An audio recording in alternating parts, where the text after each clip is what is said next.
What's up guys, I'm Tricky the Hare, and I'm here to show you some of the combat basics for Bloodborne. I'm going to be using my higher level character just to make this go faster.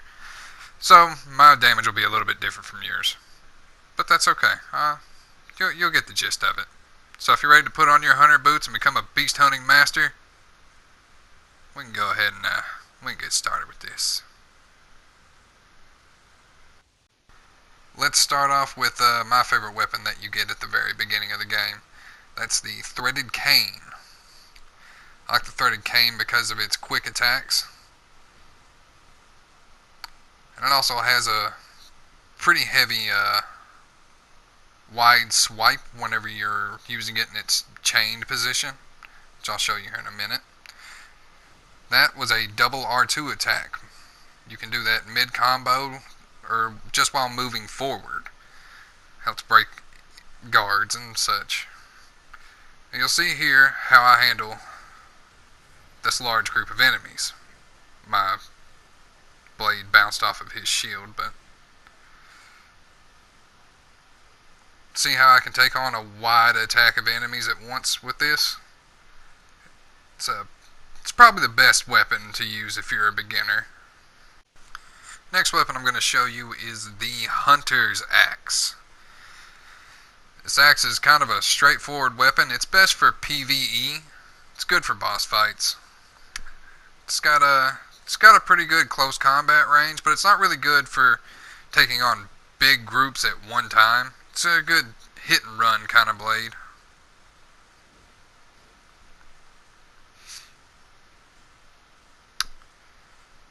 So I'm going to run down here and I'm going to miss completely.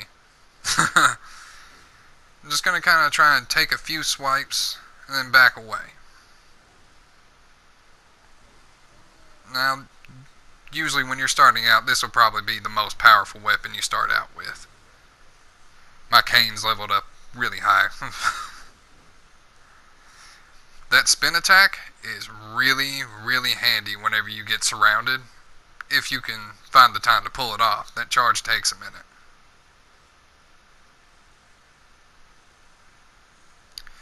I'm going to go over here and just disperse with this guy so he doesn't shoot me in the back. He's a dick like that. Now, if I can get the chance, I'm going to show you how to use this spin attack properly.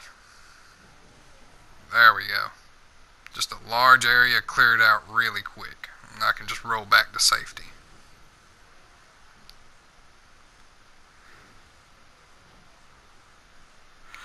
Now, this is the only startup weapon that has a L2 attack.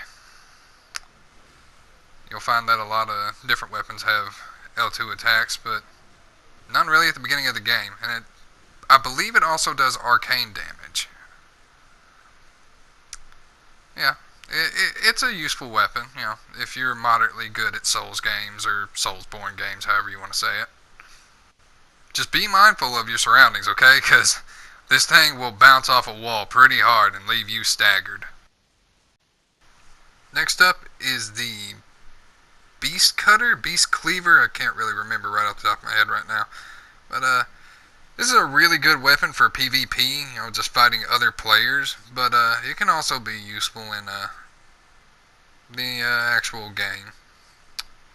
It's really good with quick strikes. It'll pretty much outmaneuver any character on the ground, any NPC.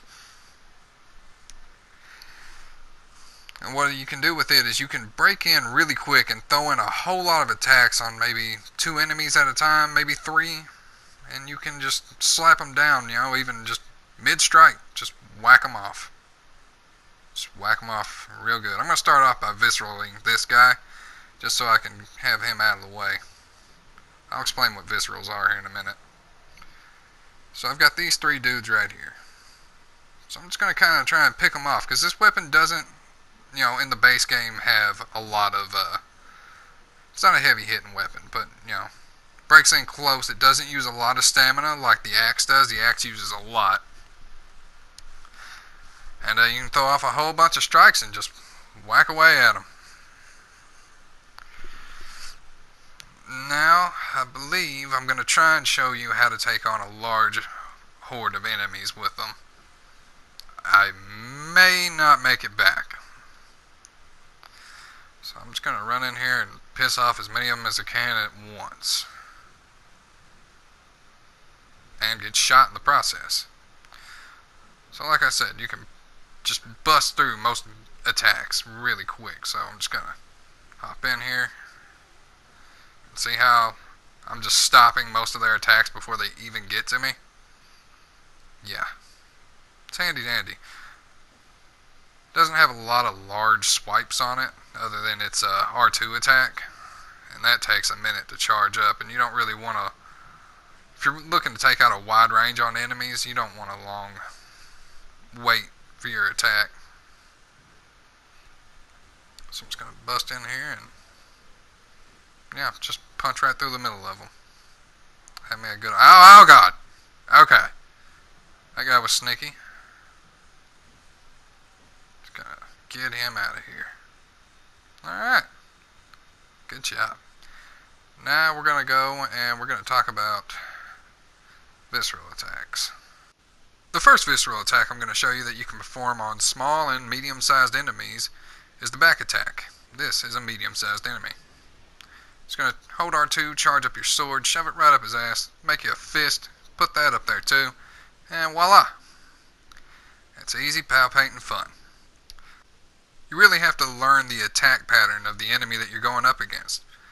With a little practice, you'll just learn every enemy's attacks, one by one. Trust me, if you're playing Bloodborne, you're going to die a few times to learn this stuff. It's part of the fun. Just going to have to accept it. It's a good old time. Next. So like I said, you can parry small enemies, which would be that guy down there, and you can parry larger enemies, which I will show you here in a minute. I'm going to go ahead and show you this, guys. It's right at the top. You can take a hit. You'll gain it right back. Anytime you get hit, you can just hit them back and you'll gain some health back. It's a pretty handy system. But you want to get them like right at the top of their attacks. So I'm going to go down here. I'm going to try and aggro these guys. I can, if I'm just using viscerals, you can see I don't even have a weapon. That's how confident I am with this system right here. Just get them mid-attack. The enemy gets too close, the visceral will actually knock them back. I'm going to go ahead and get out of here. I'm just going to boom. Mid-attack, right in the stomach, rip out them guts. It's all easy and simple. Just got to wait for the right timing, and you'll learn it just by, playing the game and learning your enemies. It's easy. Okay, the last point I want to make is that you guys really have to work with whatever weapon suits you best. If you like quick attacks, use the cleaver. If you like playing it smart, use canted staff. If you're a heavy hitter and don't mind jumping back and charging up, use the axe. But play with your weapons because, if you watch the video, you can see if I roll or jump back, it'll do a different animation. And if you're attacking mid-attack and you transform your weapon with the L1 button, it'll actually perform a different attack from what you would normally see, and a lot of times those attacks are like the most powerful attack that you can get out of that weapon. It's a really fun game, a lot of handy systems like that. And I really hope I've helped you learn something here today. If you have learned anything, you can go ahead and leave a like, subscribe, comment, give me a slow handy. Well, that's it. Like I said, I hope you learned something. Always be careful out there, and good will hunting. Yeah, that's it.